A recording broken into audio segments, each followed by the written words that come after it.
So was supposed to be released in theaters, but went straight to VOD release because of what's going on, good enough to get a Scooby snack, or is it rut-row raggy?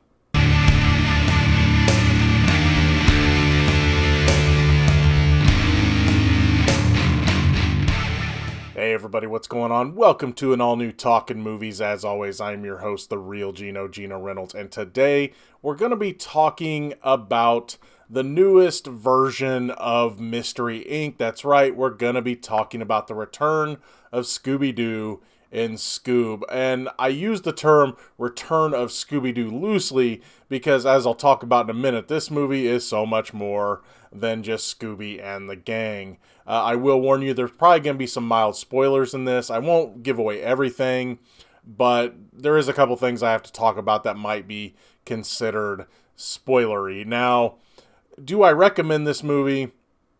Not right away.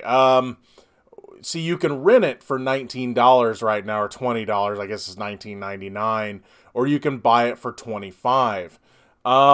Now, my youngest son is big time into Scooby-Doo right now. He was watching Scooby-Doo episodes a week before this came out, getting ready for it. Even though I didn't tell him I had bought it, he must have figured it out.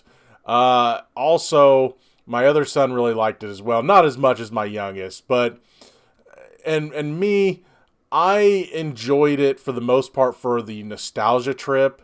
Was it my Scooby-Doo that I grew up with? Not really. Really, this movie felt more like a lot of other kids' movies that are going on right now, using the Scooby-Doo property, plus some other ones, as we'll talk about in a bit. It's not necessarily a bad thing. I did enjoy the movie. I would watch the movie again. I like the characters and everything, for the most part, but as just a straight up critic, I can't highly recommend that you pay $25 for it now.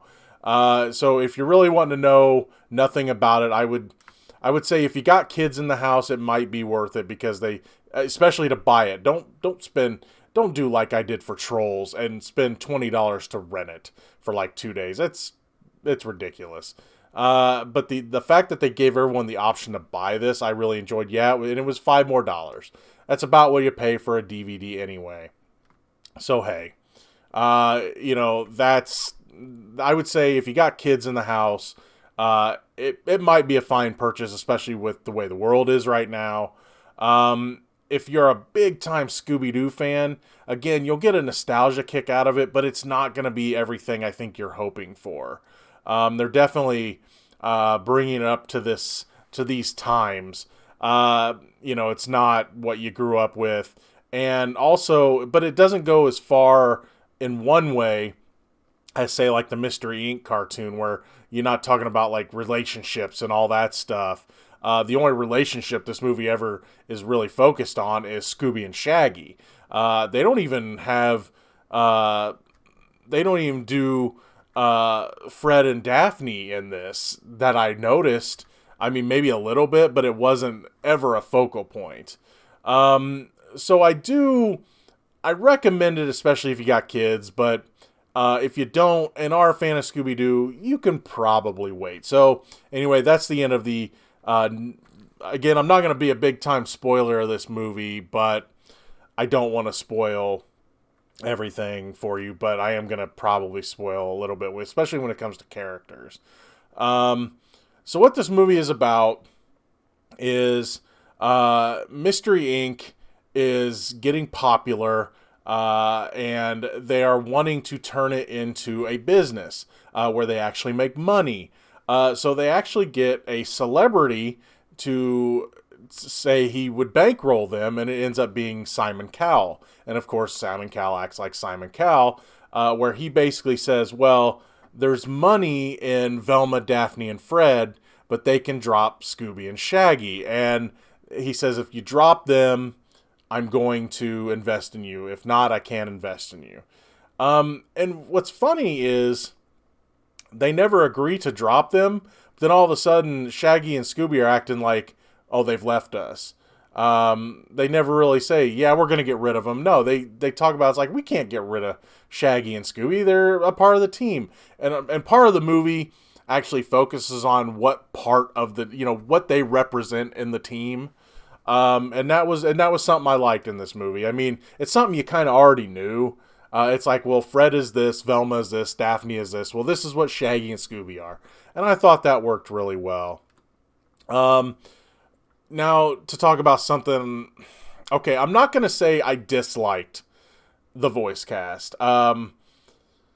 But, okay, when it come to the main five, what they did was they did what the live-action Lion King movie did. It's like, okay, we're wanting to put big stars in this, but you have to keep something from the originals, or at least the more recent originals, because, I mean, there's been a few people that have done the voice of Scooby-Doo.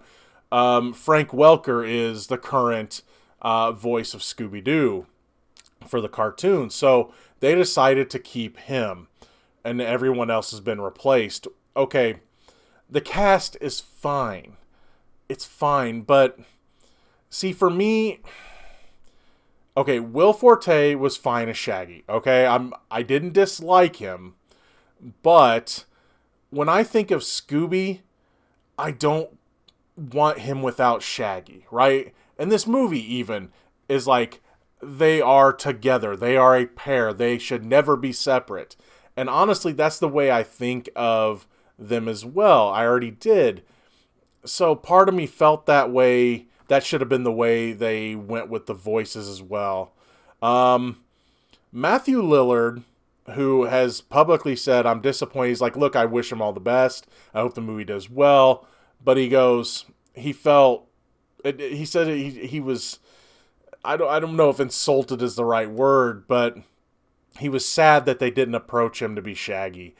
And I think him and Frank Welker have been doing so well together as the recent Scooby and Shaggy that they should have kept the both of them. Again, I like Will Forte a lot, and I thought he was fine in this movie. But if you're focused on the duo of Scooby and Shaggy, you should have kept the voice duo of Scooby and Shaggy. It's kind of like what Mark Hamill has said publicly, where he says they ask him to be the Joker, and his only question is Kevin Conroy the Batman? And if they say no, he's not interested. If they said yes, he instantly says yes.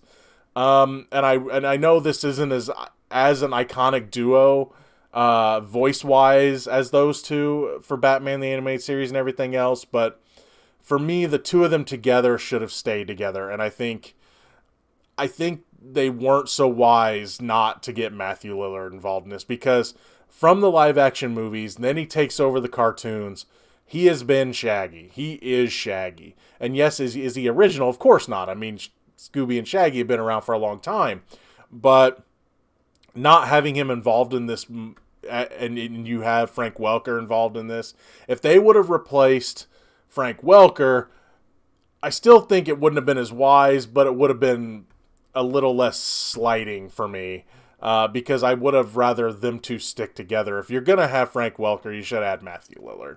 Again, though, the voice cast is fine. Now, when it comes to the other characters from the main five, that's, for me, was the strength of the movie. Now, Mark Wahlberg was fine as the Blue Falcon. I wouldn't say he's anything special, but he was fine. I enjoyed it. A bit of a spoiler, it's not the original Blue Falcon, but the movie. It's part of the movie. It's part of the movie's plot. You also had Ken Jeong as Dynomutt. He was one of my favorites. I really enjoyed his portrayal of Dynomutt. And of course, I'm just a big Dynomutt fan anyway. And then probably the best casting for voice was for the villain, Dick Dastardly. And this is where him and Blue Falcon and all that kind of, I can see where this franchise is going, and they just had to find a jumping off point. Jason Isaacs as Dick Dastardly is hilarious.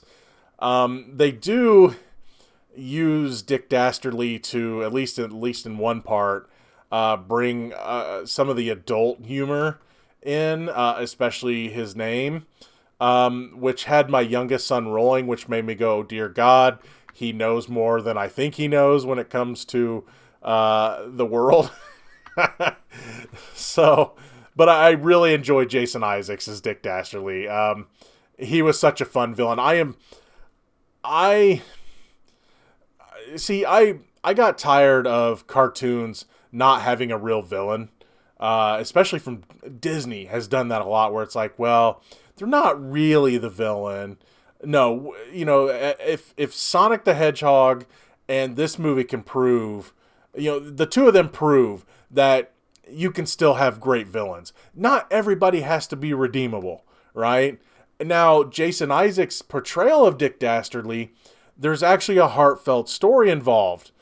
Even though he flips back and forth on that as well, and I will not spoil that because it's a big part of the plot. It was something that actually was, at first, was making me mad about the movie, and then they brought it in, and I'm like, okay, cool, you're bringing it in. It's not just going to be an Easter egg or something. No, it's part of the plot, and I loved it. So that was his character story. Dick Dastardly, played by, again, Jason Isaacs, his part of the story, I loved. And then this is kind of a spoiler. This is where more of the, I guess we're going to call it the Hanna-Barbera verse. I know some people during my low-budget live streams have keyed at that. I've heard it here and there. It's probably what it's going to be. I see these movies being a thing with different characters next time. I don't have the list of Hanna-Barbera characters in front of me, but the fact that they found a way to bring in Captain Caveman into this movie, I loved it. Now, Tracy Morgan, I really enjoyed his Captain Caveman. It wasn't the Captain Caveman I grew up with, but when he screamed, Captain Caveman, I was like, okay, you got me. That works. I mean, it was definitely a very Tracy Morgan performance, but I was fine with it. I enjoyed it. I love the design of Captain Caveman in this as well. And I love the fact that he was kind of like a gladiator champion in this. And it's hard to explain how you get to there without ruining the plot. Because the plot is it's almost not Scooby-Doo. In some ways it is.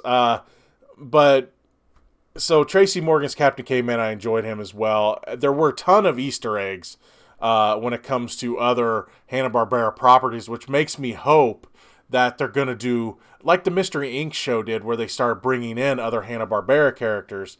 They brought in Easter eggs here. The one, though, like they had some video games. One was the Laugh Olympics, which I thought was hilarious. But then the one that gave me the most glimmer of hope, but also worried me the most. Okay, my favorite Hanna-Barbera character, one of my favorite cartoon characters of all time, is Hong Kong Phooey. And there has been talks that there's going to be a Hong Kong Phooey movie for years now. And now, one of the video games they showed was Hong Kong Phooey. And I'm like, you know what? If I don't get Hong Kong Phooey in the next movie, if they make another one, which I'm pretty sure they will, I think this movie's going to do well enough on the VOD side that they'll be like, you know what? We could do another one of these and add some more characters. I saw him there, and I'm like, well, if you give me Captain K-Man, you better give me Hong Kong Phooey. And in a world where nobody reacts to a dog that can talk, they don't act differently. It's like it's second nature. You can give me Hong Kong Phooey. And then in the credits, I can't remember everyone they showed, but I remember seeing Jabberjaws in the credits. Like they had drawings of him, and they showed other heroes and stuff like that from the Hanna-Barbera universe. So the next movie, if they're gonna do this, they need to just go just all out. Make it, look, people might be like, well, it's going to be less Avengers, more Justice League. Well, this is a kid's cartoon. You can add all that stuff and be okay with it. It's not like you're trying to make this stuff real. It's a kid's cartoon. You can get away with cramming all those characters into another movie. So yeah, I want to see some Hanna-Barbera characters. If they do another one of these, they introduced the Blue Falcon like it's the most normal thing in the world, right? So, and they see Captain K-Man and they're not surprised. A dog can talk and they're not surprised. Just give me the characters. So hopefully in the next one we get more characters. When it comes to the plot, again, there's bits and pieces that definitely feel like Scooby-Doo. Like I love the stuff they do with the masks. You know, where they pull off the mask of the villain. The times they do it in the movie is great. The plot itself, a big part of it is, again, finding out where Shaggy and Scooby fit into the team. The team, honestly, is not together a lot in this movie. Because, again, Simon Cowell wants them to split up. But, again, they don't really split up, but they do. It's weird. It's hard to explain. Because a lot of the movie is Shaggy and Scooby with Blue Falcon, and then the rest of Mystery Inc. trying to figure out where they are. But the plot, it's pretty out there. But again, you got a movie with a robot dog and a living caveman and, Dick Dastardly and his crude flying machine. And so being out there doesn't bother me too much. I mean, the plot isn't hard to understand, but boy, is it got a lot of moving pieces. But I was fine with it because the overall story was the friendship between Scooby and Shaggy and then where they fit in the team. So it was definitely a movie about Scoob, but there were so many other moving parts. You've seen it in the trailer. The movie has their own minions. It's those little robot things you see in the trailer, like, they're basically minions. I mean, yeah, a lot of these kids' movies have to have some kind of minion, so they're minions. They're not, I didn't find them as annoying as Minions. They were Dick Dastardly's, minions. But they end up having a part in the plot. So, all in all, again, as I mentioned before, kids are going to like this movie. And adults are going to like it too. But if you don't have kids, but even if you're a big fan of Scooby-Doo, you don't have to see it right now. I mean, you can. If you want to pay for it and own it, that's fine. But you're probably better off waiting for it to be released officially on like Blu-ray and stuff like that, where you can get it a little cheaper. That being said, you can own it digitally for $25 now. I know my son wants to watch it again, so hey, I get at least 2 viewings out of it, so that's pretty good. But I did enjoy it. I really did. I know a lot of people are giving this movie crap. And again, I understand it's messy and there's things I don't like about it, but you know what? For the most part, I had a good time with it. I want to see more of the Hanna-Barbera verse. That being said, I don't want to see them do a Marvel Universe slow build. I'd rather them just say, you know what? Here's everything. And do like 1 or 2 more movies. So anyway, that's going to be all for this edition of Talkin Movies. If you like what you've heard here, please subscribe to the Real Gino YouTube channel, like this video, and you have anything to say about Scoob or your love of the Hanna-Barbera-verse. Who's your favorite Hanna-Barbera character? Feel free to leave a comment in the section below. Till next time, I am your host, the Real Gino Reynolds, and it's time for me to go have an unusually large sandwich and some Scooby snacks. See you later.